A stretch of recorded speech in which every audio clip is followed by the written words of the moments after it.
Sharon, good morning. Members of that select committee voted unanimously to subpoena former President Donald Trump, and they say they do want him to answer questions directly about the attack on the Capitol that they say was planned in advance by white supremacist groups that support Trump.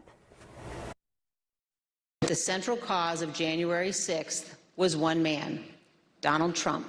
Members of the committee investigating the January 6th attack on the Capitol say evidence shows former President Donald Trump knew he had lost the election, yet he told Americans otherwise. This big lie, President Trump's effort to convince Americans that he had won the 2020 election, began before the election results even came in.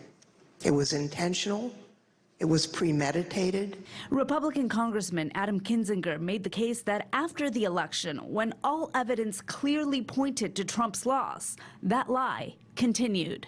He knew he had lost the election, but he made the deliberate choice to ignore the courts, to ignore the Justice Department, to ignore his campaign leadership. The select committee showed videos that depicted how dire and desperate the situation was on Capitol Hill. Unless we get more munitions, we're not going to be able to hold.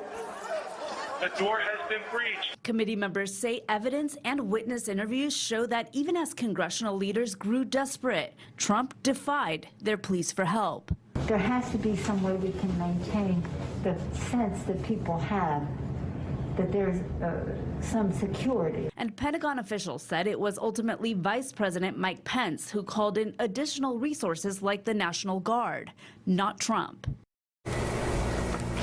Now, on his social media account, Trump called the select committee a giant scam, but he did say he would respond to the subpoena by 8 a.m. today, so not long from now. We are keeping an eye out for that.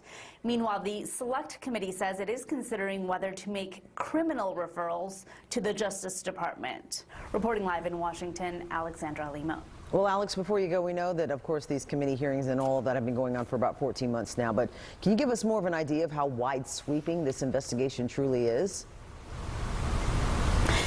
Yeah, it's actually surprising just how large this investigation has been. The Select Committee says it has interviewed about 1,000 witnesses, and that includes everyone from rioters and members of those supremacist groups like the Proud Boys, but also many members of Donald Trump's inner circle, some of his top advisors and lawyers and his own daughter. And so it has been quite an intense and extensive process. They also say they have sifted through thousands and thousands of documents. All right. Thank you so much, Alexandra Limon, reporting live from Washington, D.C. See you a little later in the show.